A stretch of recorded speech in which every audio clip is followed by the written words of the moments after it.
네, 안녕하세요. 건강경을 이제 우리 32분까지 했는데 무엇을 아는 것보다 내가 이거에 대해서 건강경을 잘 모르고 있었네, 또는 내가 건강경에 대해서 잘 이해가 안 되는 부분이 있었다면은 저는 공부를 참 잘해 오셨다라고 말씀드립니다. 그리고 모르는 것이 이제 별로 없네 그러면 아주 공부를 아주 잘하신 거죠. 지금부터 공부할 시간이다. 건강경을 우리가 여해라는 한 기구의 인연으로 건강경을 처음 공부하던 다시 공부했던 했지만은 여해라는 한 기구 주도하에 공부한 거라면은 지금부터 이제 각자 종강했다, 수업이 끝났다, 공부 다 했다 생각하지 말고 지금부터 이제 공부할 시간이다. 건강경을 그렇게 생각하시면 좋겠죠. 보통 종강하면은 건강경 다 띄었다 생각하고 공부 안 하죠. 그래 다음에 보면 또 새롭고 다음에 보면 새롭고 물 들어올 때 노저라고 아주 뜨끈뜨끈할 때 하시는 것 어떨까 싶습니다. 자, 그러면 저번에 말씀드린 대로 처음부터 한번 해보겠습니다. 이게 제가 읽다가 좀 설명이 필요하다 싶으면 간략하게 하고 또 그러지 않으면은 그냥 쭉 읽어 나가는 식으로 하면 불자님들이 혹 중간에 이거 한번 설명해 주십시오 하는 거 있으면은 제가 또 설명할 수 있으면 설명하고 설명하기 어려운 거면 또 다음으로 미루고요. 21쪽 바로 경전 들어가죠. 21쪽 이와 같은 내용을 저는 들었습니다. 어느 날 부처님께서 사이국의 기수국 고도원에서 1250명의 큰 스님들과 함께 계셨습니다. 또 그때 세종께서는 공양을 드실 때가 되었으므로 가사를 입으시고 가루를 들고 사이성에 들어가서 걸식하셨습니다. 그 상안에서 차례대로 걸식하여 마치시고 본곳으로 돌아오셨습니다. 자, 또 공양을 마치신 뒤 가사와 가루를 걷으시고 발을 씻으신 다음 자리를 펴고 앉으셨습니다. 이게 이제 법회인유군이라고, 법회가 여기 까닭이죠. 이 상태가 어떤 상태냐? 32분에서 우리가 볼 수 있습니다. 불치어상 여여부동. 딱 선정에 들어가는 그 자세가 불치어상 여여부동하다. 그리고 이 선정에 들어가려고 하는 거를 이제 수고의 존자가 잠시 법문해 달라고 이제 막죠. 그래서 법문을 하시지만은 법문을 하시는 자세가 불치어상 여여부동. 그래서 숨이 쌍간이 딱 된 거죠. 첫머리가 자리를 펴고 앉으셨다 하는 걸 입정하셨다는 거잖아요. 그 입정 선정에 드시는 그 상태가 일체 어떤 간념도 취하지 않고 여여히 부동한 그러한 상태라면은 마지막 그 설법하는 자세 그거 역시 불치어상 일체 어떤 간념도 취하지 않고 여여하면서 부동하다. 그래서 법문을 하시기 전에 입정에 드시려고 할 때의 모습과 법문을 하시는 낱낱의 그 상황들이 하나도 다를 거 없다. 똑같이 불치어상 여여부동이다. 이렇게 이해하시고 머리와 꼬리가 아주 잘 어울리는 법문이 맨 마지막에 설해졌다고 저는 생각합니다. 30쪽 그때 덕이 높으신 수고리 존자가 대중 가운데 계시다가 곧 자리에서 일어났습니다. 옷차림을 바르게 정돈하고 오른쪽 무릎을 땅에 꿇고 합정 공경하면서 부처님께 사배었습니다. 여기에서 이제 선현지청분이라는 이름이 나온 거죠. 선현이 일어나서 법문을 청하다. 그래서 선현지청분이죠. 희유하십니다. 세존이시여 여러께서는 모든 보살들을 잘 보살펴 주시고 모든 보살들에게 잘 당부하십니다. 세존이시여 선남자 선녀인이 최상의 깨달음에 대한 마음을 일으킨 이는 어떻게 머물며 어떻게 그 마음을 행복받아야 합니까? 부처님께서 말씀하셨습니다. 매우 좋은 질문이다 수고리야. 그대의 말과 같이 열애는 모든 보살들을 잘 보살피고 잘 당부하느니라. 그대들은 이제 자세히 들어라. 마땅히 그대들을 위하여 설명하리라. 선남자 선여인이 최상의 깨달음에 대한 마음을 일으킨 사람은 반드시 이와 같이 머물고 이와 같이 그 마음을 행복받을지니라. 예, 그렇게 하겠습니다. 세금이시여 바라건대 즐겁게 듣고자 합니다. 이게 이제 선연이 일어나서 말씀하신 건데, 운하웅주 어떻게 달 보르심한 선남자 선녀인 가운데 달 보르심한 이들이 어떻게 머물러야 되고 또 어떻게 수행해야 되고, 어떻게 문화 수행은 없습니다. 어떻게 수행해야 되고 어떻게 번뇌의 마음이 일어났을 때 그 마음을 행복시켜야 되느냐. 우리 일상생활, 신앙생활하고 똑같지 않나요? 저한테 오면은 어떤 마음으로 기도해야 됩니까? 물어보고 어떤 방법으로 기도해야 됩니까? 물어보고 기도가 잘 안 될 때 그러면 어떻게 해야 됩니까? 라고 물어보는 거하고 똑같은 거 아닌가요? 인간관계에서도 다 합산되죠. 어떤 마음으로 사람들을 대해야 됩니까? 그리고 그 사람들하고 어떠한 말과 행동을 하면서 살아가야 합니까? 그런데도 잘 안 될 때 어떻게 해야 됩니까? 어떻게 내 마음속에서 계속 자꾸 이렇게 화내는 마음, 또 뭐 미워하는 마음, 욕심나는 마음이 생겼을 때 그럼 나는 또 어떻게 해야 됩니까? 라고 물어보는 거하고 똑같잖아요. 그러니까 이게 어느 기도나 어느 수행에나 해당되는 말씀이시다. 대신 이제 꼭 그렇지는 않은데 그냥 계를 잘 지키고 보시를 잘하는 사람을 금강경에서는 선남자 선녀인이라고 얘기하는 것 같아요. 그리고 이 사람들이 부처님의 가르침을 듣고 발심하면은 그때부터 이제 보살이라고 명칭하는 것 같습니다.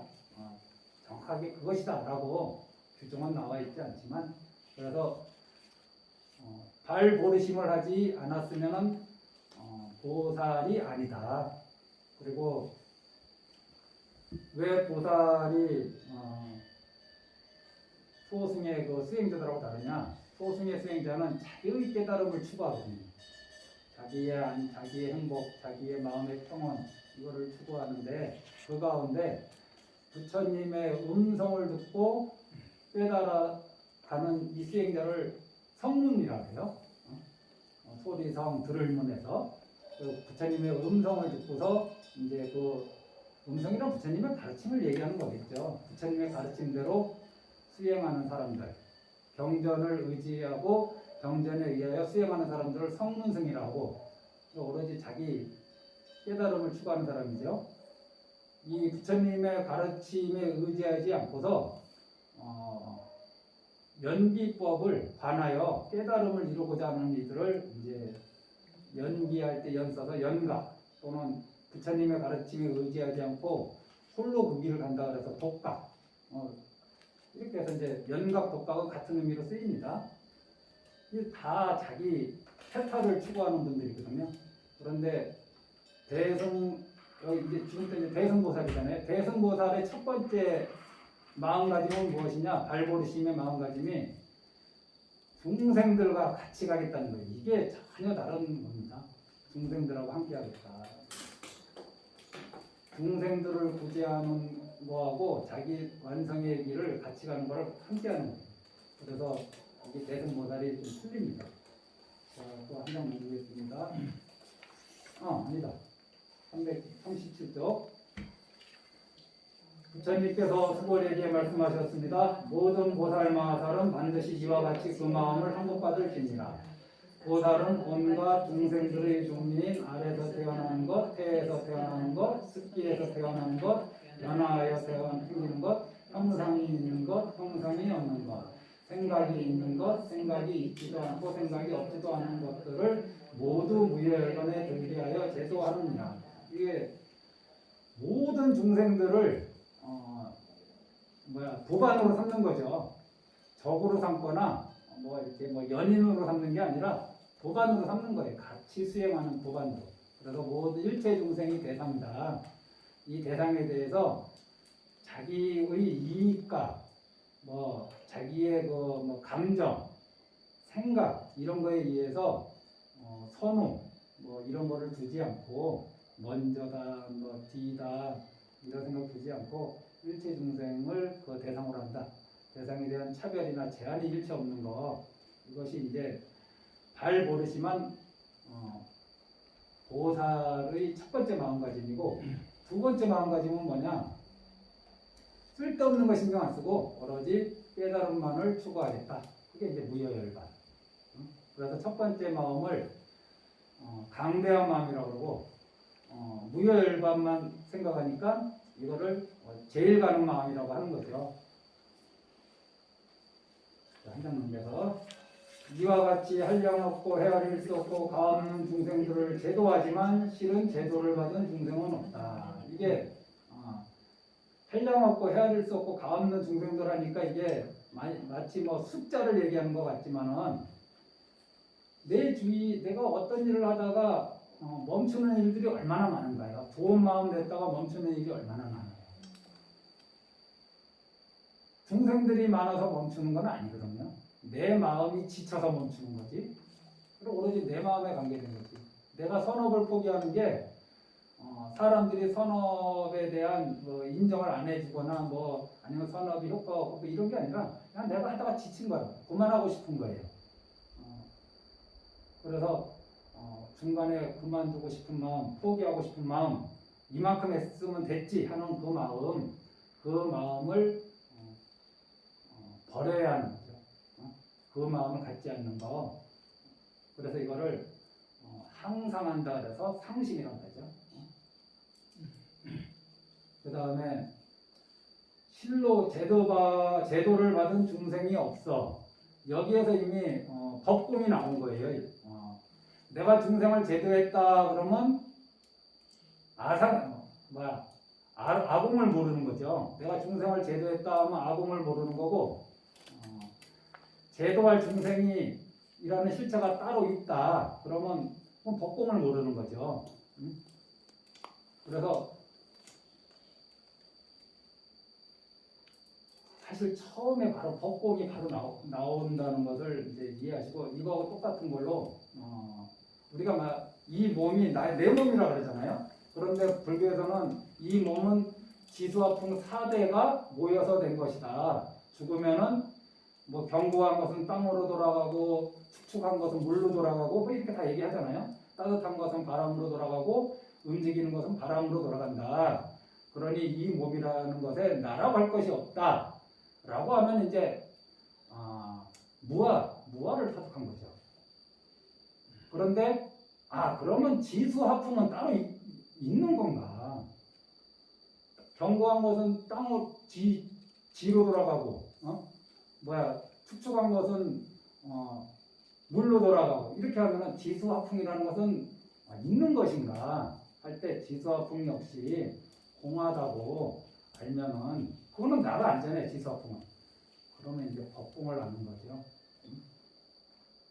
마찬가지로 나는 오온이 모인 그 오온이 하나로 합해진 모양 일합상이다. 나는 오온이 모여서 만든 임시로 이렇게 인연 따라 생긴 몸이기 때문에 나에 대해서 집착할 것이 없다. 그러면 이제 무아죠. 아상이 없는 거죠. 악연이 없는 거죠. 마찬가지로 그러면 이 오온이라는 것은 또 따로 실체가 있는가? 역시 오온 역시 모두 공함을 알면은 이제 법공을 아는 거죠. 그래서 반야신경도 첫 대면에 아공 법공을 다 얘기하는데 오온이 모두 공함을 조견했다는 것은 법공의 자리라고 저는 봅니다. 그 자리는 나는 오온이 모여서 이루어졌기 때문에 나라고 할 것이 없다 이렇게 간화했으면은 이제 아공의 경지고 그 오온 자체가 본래 공하다. 본래 공함을 오온이 각각 세곤, 수온, 상온, 치곤, 뭐 또 뭐지 행원 이런 것들이 본래 공하다. 거기에도 실체가 없다. 이렇게 하면 이제 법공이라고 하는 거죠. 지금까지 쭉 해왔던 논법이니까 좀 무슨 말인지 몰라도 뒤에는 익숙하실 겁니다. 41쪽. 왜냐하면 수벌이야 만약 보살이 나라는 상, 남이라는 상, 중생이라는 상, 수명이라는 상이 있으면 곧 보살이 아니기 때문이다. 일단 내가 중생을 제도했다라는 생각이 있으면은 이 네 가지 중에 무조건 하나는 걸리는 거예요. 아상이 있거나 인상이 있거나 또 내가 깨달음을 얻었다. 그러면은 이거 역시 아상이 있거나 인상이 있거나 중생상이 있거나 수자상이 있는 거예요. 또 내가 깨달음을 얻었다 하는 게 아니라 깨달을 만한 법이라는 것이 있다라고 생각하면 그건 또 법상에 걸리는 거고 어찌됐든 근데 아공이든 법공이든 전부 다 내 마음에서 일어난다는 것이에요. 사실은 법공이라고 해서 내 마음하고 상관없는 게 아니라 내가 그렇게 이제 이해하는 마음을 가졌다는 거지.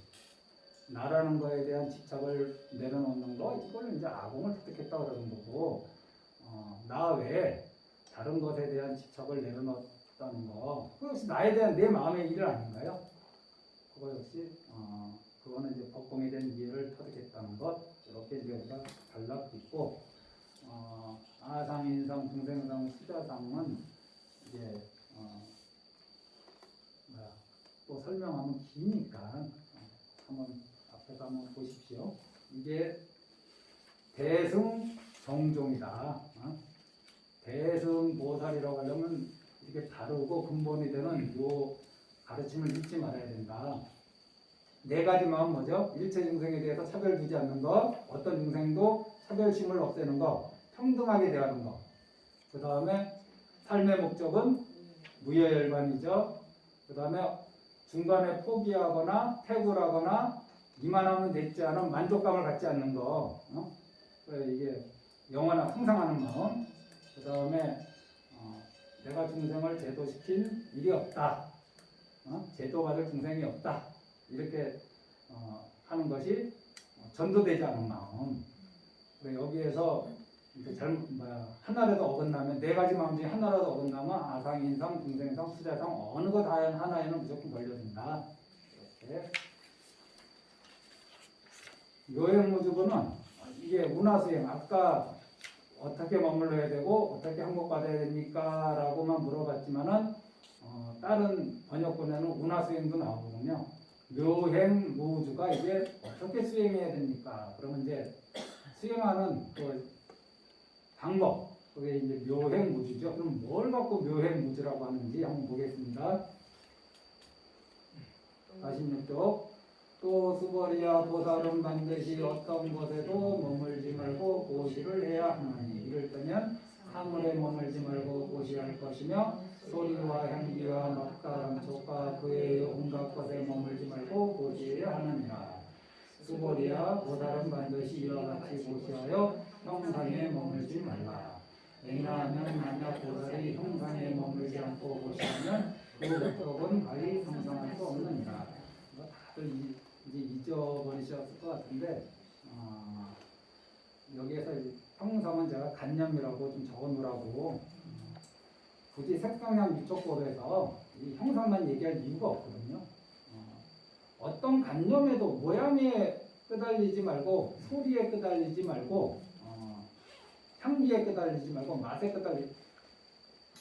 우리가 맛에 끄달린다는 거는 거기에 간념을 가지기 때문에 끄달리는 거지 아무 간념도 없으면은 끄달릴 이유가 없습니다. 좋은 맛이다 나쁜 맛이다라는 간념이 없다면은 끄달리지 않죠. 좋은 사람이다 나쁜 사람이다 공덕이 된다 공덕이 되지 않는다 저 사람은 훌륭한 사람이다 훌륭하지 않은 사람이다 탈레반이다 탈레반이 아니다. 사람만 놓고 보면은 도와줘야 될 사람들을 도와줘야죠. 이치상으로는 도와줘야 될 사람을 도와줘야 되는데 거기에 뭐가 붙냐? 탈레반이냐 탈레반이 아니냐, 무슬림이냐 무슬림이 아니냐, 불교인이냐 불교인이 아니냐, 이거는 이제 우리의 관념이라는 거죠. 이런 관념에서 자유로울 때 진정한 보시행이 되는 거 아닌가요? 탈레반이기 때문에 안 하고 탈레반을 반대하면 하고 이렇게 되면은 이 보시가 첫 번째 강대한 마음에 어긋나는 보시 아닌가요? 그래서 이 무주상 보시의 특징 묘행 무주가 뭐냐? 오묘한 행위, 머금이 없는 거는 오묘한 행은 보시를 얘기하는 거고 무주는 무주상을 얘기하는 거겠죠. 그래서 무주상 보시가 수행 방법이다. 그럼 어떻게 수행하느냐? 모양, 형상에 끄달리지 않고 소리에 끄달리지 않는다. 소리라는 거는 칭찬이나 비난 같은 거겠죠. 칭찬을 듣고자 보시하거나 비난을 피하고자 보시하거나 또는 비난을 설령 받더라도 비난에 의해서 보시행을 멈춘다면은 이거는 항상 하는 마음에서 또 어긋나는 거죠. 이게 전부 다 비난하는 마음에서 보시를 멈추면은 비난하는 사람은 비난하는 사람의 업을 짓는 거지만은 내가 거기에 일체 어떤 관념을 짓지 않는다면은 그건 내 일이 아닌 것이 됩니다. 내 보시행은 계속 나아갈 수 있는 거죠. 사람들의 소리에 좌우되고 내가 보는 것에 좌우되고 내가 그 음식에 좌우되고 뭐 이런저런 내 생각에 좌우되고 이러니까 열심히 하던 것도 그만하는 거고 또 하더라도 차별심을 가지고 하는 거고 그런 거 아닙니까? 그래서 그렇다는 거고 여기에서 또 그 외에 온갖 것은 색상의 미적법 할 때 법인데 이 법은 마음의 대상이다. 우리 마음의 대상이다. 이렇게 생각하시고 조금만 설명하면은 이 법은 제가 여러 번 말씀드렸지만은 그냥 우리가 모든 것을 일체법이라 하잖아요. 일체법에 대해서 맨 뒤에 우리 나중에 배울 때 보면 법상을 내지 말라는 말 있잖아요. 법상을 내지 마라. 이게 뭐 법이라는 모양이겠어요? 법이라는 단위요. 그런데 일체법을 크게 두 동강이로 나누면은 나와 나 외 이렇게 나눌 수 있잖아요. 이 세상 모든 거는 나와 나 외의 거 아닌가요? 그 나에는 우리는 내 몸도 들어가지만은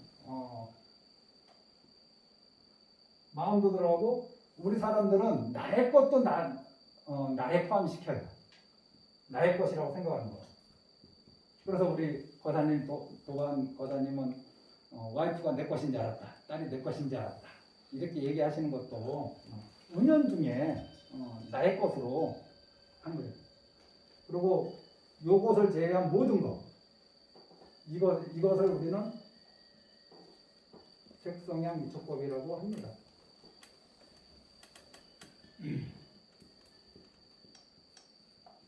그럴 때 요거를 불교에서는 나 외의 것을 그거를 또 이렇게 또 구별을 해요.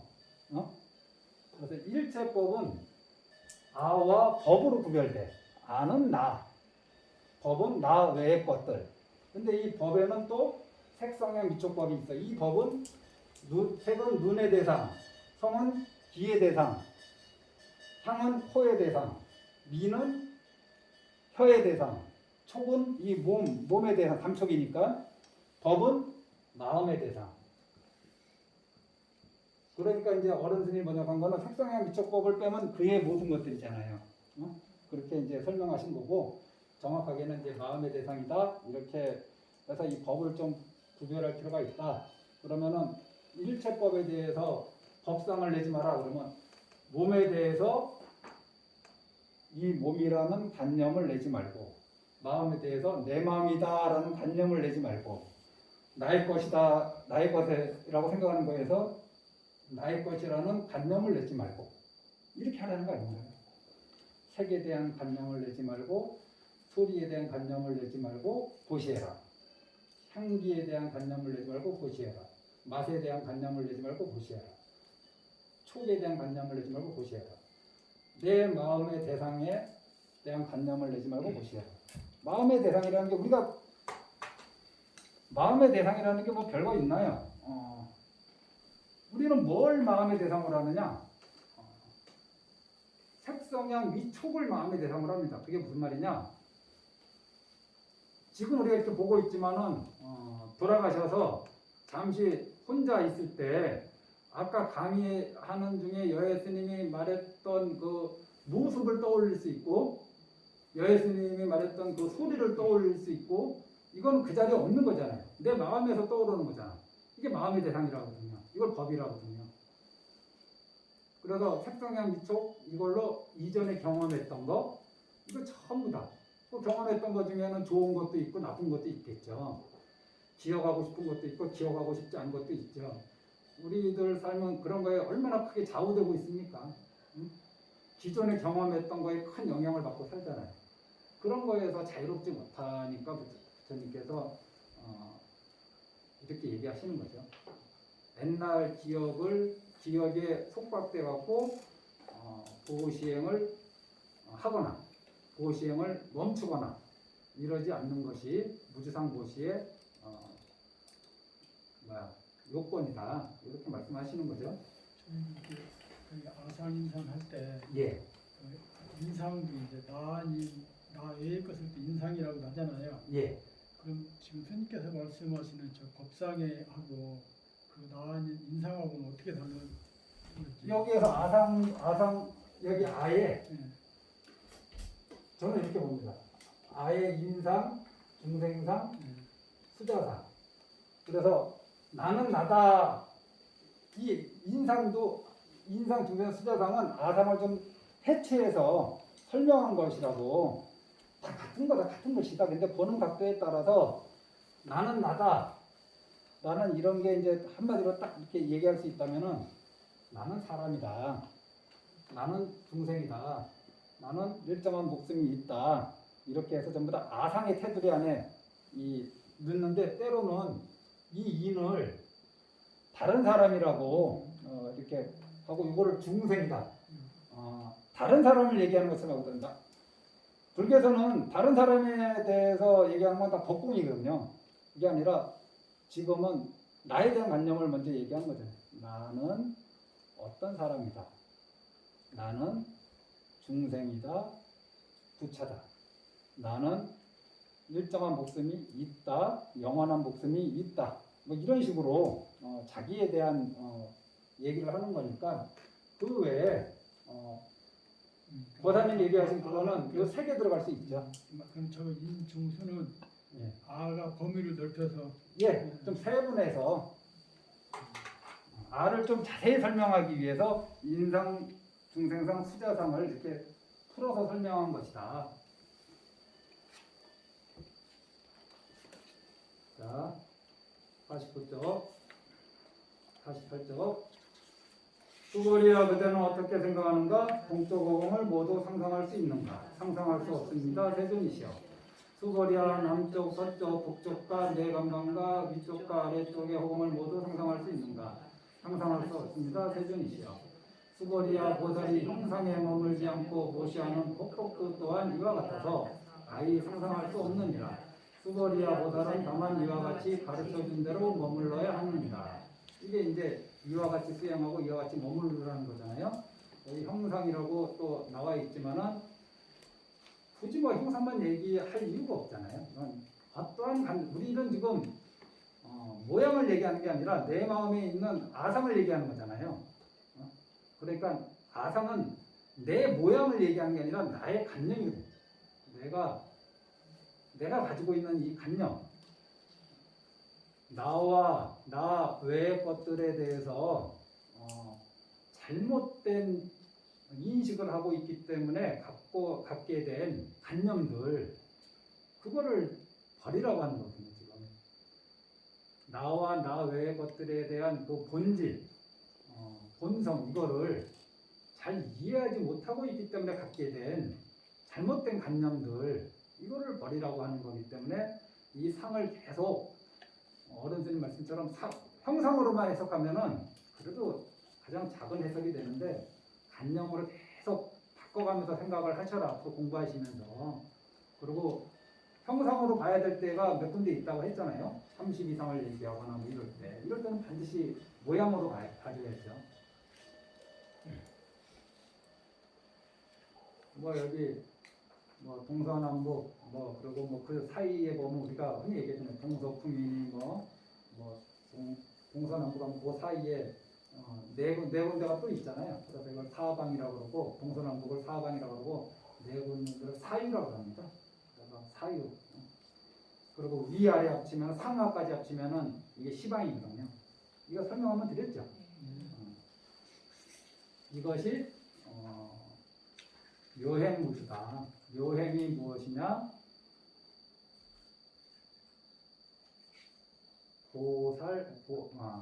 중생을 돕는 마음으로 보시행을 하는 것. 그런데 무주는 무엇이냐? 색성향 미촉법에 머물지 않는 것. 이게 요행무주다. 그러면 왜 이 허공이라는 이 비유가 나왔는가? 이 간념에 머물지 않고 그 앞에는 간념에 머물지 않고 보시하면 그 복덕은 가히 상상할 수 없다라고 얘기했는데 이러한 보시는 우리가 얘기하는 재물보시 재물이 많아지거나 건강해지거나 하는 이런 가보를 불러오는 게 아니라 깨달음을 불러온다. 그래서 이 깨달음하고 어떤 것도 견줄 수 없지만 유사하게 비유할 수 있는 게 이제 그 크기로 비교할 수 있는 게 허공이라는 거죠. 허공의 크기를 헤아릴 수 있느냐? 헤아릴 수 없다. 그럼 깨달음의 그것도 헤아릴 수 있느냐? 깨달음의 복을 헤아릴 수 없다. 그래서 재물보시하고 아상이 있으면은 거기에 걸맞는 가보가 나타날 겁니다. 이건 분명해요. 그래서 물고기를 방생하고 쌀을 나누어주고 옷을 나누어주고 뭐 음식을 나누어주고 뭐 이런 거는 좋은 일입니다. 그리고 이거 내가 참 좋은 일 했다 이런 관념이 있으면은 좋은 각오를 받으실 거예요. 그런 일을 좀 많이 하시기 바랍니다. 그런데 거기에서 관념조차 내려놓을 수 있다면은 무주상으로 할 수 있다면은 그거는 재물이나 뭐 건강의 가보를 불러오는 게 아니라 오로지 하나 무여열반의 가보만 불러오는 무여열반의 가보를 불러오는 그 복의 사이즈가 꼭 허공하고 같다. 이렇게 해서 이제 허공의 비유가 나온 겁니다. 그 다음에 묘리 이된 것 오묘한 이치 실답게 본다 이런 뜻이죠. 한번 읽어볼까요? 54쪽 수고리야 그대는 어떻게 생각하는가? 육신으로서 예배를 볼 수 있겠는가? 아닙니다 대중이시여 육신으로서는 예배를 볼 수 없습니다. 왜냐하면 여래께서 육신이라고 말씀하신 것은 곧 육신이 아닙니다. 여기에서 갑자기 열애를 왜 볼 수 있냐고 물어봤냐 하면은 앞에서 금방 얘기했듯이 무주상으로 보시하면 그 복덕이 한량없다 하는데 복덕 무량이라는 그것이 그대로 깨달음, 무여열반하고 동의어기 때문에 바로 열애에 대한 말이 나올 수밖에 없는 거예요. 이 열애는 깨달음이라고 말을 바꿔보세요. 육신으로 깨달음을 볼 수 있는가? 겉모양으로 깨달음을 볼 수 있는가? 이 뜻이잖아요. 그래서 무주상 모시를 하면은 그게 가보를 얻는데 그 가보는 무여열반이다. 그러니 그 다음에 바로 열애에 대한 얘기가 나올 수밖에 없다. 다음 부처님께서 수고에게 말씀하셨습니다. 모든 형상이 있는 것은 모두 다 허망하나니 만약 모든 형상이 형상 아닌 것으로 보면 열애를 보는다. 이게 이제 부처님을 실답게 보는 거잖아요.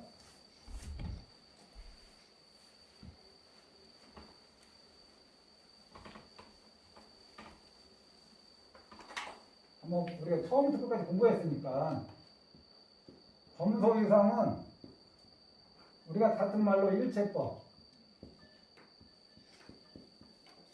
또 제가 구현 설명한 거 인연소생법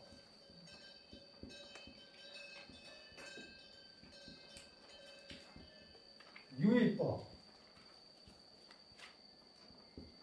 우리가 무의법도 공부하잖아요. 그 다음에 일합상. 이게 다 같은 말이다. 이게 다 같은 말이야. 이게 다 같은 말. 응? 말만 바꿔서 했을 뿐이지. 개시어망. 그러니까 일체법이 다 개시어망하니까 뭐 여로 영여전 여몽한포 이렇게 얘기하는 거고 일합상 역시 하나로 합해졌으니까 하나로 합해진 거니까 2년 따라 하나로 합해졌으니까 2년이 다음은 하나로 합해졌던 것이 다 흩어져 버리잖아요. 그러니까 다 허망한 거죠. 2년 소생법도 마찬가지고. 그래서 여기는 현실 세계에서 꼭 있는 것 같아. 이걸 유라 그래. 있는 것 같아. 있는 거 있단 말이에요. 있는데 2년에 의해서 있는 거지. 근데 2년이 닿으면은 이게 다 또 없어져. 예? 그래서 유와 무를 얘기하는 거예요. 개시허망. 이게 뭐 허망하다, 허무하다 이게 아니라 없어진다 이거예요. 2년 따라 생긴 거는 2년 따라 다 없어지게 돼 있어. 그래서 2년 따라 생긴 것은 2년에 의해서 없어져. 그래서 약견, 재상, 비상. 재상은 모든 상이거든요. 이게 유상, 무상. 있다는 관념, 있는 모양, 없는 모양. 이거 전부 다 재상이거든요. 재상은 이 앞에 걸 얘기하는 게 요거를 얘기하는 게 아니라 2년에 의해서 생길 때는 있는 것 같아. 그래서 있는 거에 집착하고 산단 말이에요. 그런데 그것이 2년이 닿으면 또 사라져. 그럼 우리는 또 없는 것에 집착하잖아. 사람이 태어나면 태어나는 것에 집착하고 사람이 죽으면 죽은 사람에 대해 집착하듯이 내려놓지 못하잖아요. 그래서 있으면 있는 거에 집착해서 온갖 마음을 내고 없어지면 또 없어진 것에 집착해서 온갖 마음을 낸단 말이죠. 그래서 그 있다는 거에 대한 그 관념, 없다는 거에 대한 관념, 이 모든 상이 비상이다 하는 거는 그럴 만한 것이 없음을 이거 역시 유상도 상이 아니고 무상도 상이 아님을 이럴 때 이 무상은 우리가 얘기하는 흔히 얘기하는 깨달음의 단계에서 얘기하는 무상하고 좀 다른 겁니다. 이건 극단적으로 있다가 없어졌을 때 나오는 걸 얘기하는 거거든요. 이때의 무상은 있다가 없어진 거. 그래서 범소에서 모든 것들은 다 허망해. 왜 허망하냐? 인연에 의해서 소생할 때는 있다고 생각해. 근데 인연에 의해서 소멸하면은 없어져. 그러니 여로 영여전, 뭐 여몽한포영 이렇게 되는 거죠. 그래서 여기에 떨어지면은 온갖 집착이 생기고 여기에 떨어지면은 온갖 실망과 슬픔에 떨어지는 거죠. 우리가 흔히 얘기할 때 이 어느 쪽에도 치우치지 않고 이 모든 것들이 다 상이 아님을 보면은 열애를 보리나. 근데 여기서 이제 모양만 보고 부처님의 몸으로 열애를 볼 수 있냐고 얘기했으니까 부처님이 살아계실 때는 모양이 계시죠. 부처님이 일멸하시면 모양이 없죠. 그럼 부처님 몸으로서 열애를 보면은 깨달음을 본다면은 부처님이 돌아가시고 나서 깨달음을 어디서 볼 거예요? 부처님이 안 계실 때는 깨달음을 어디서 볼 거예요? 그래서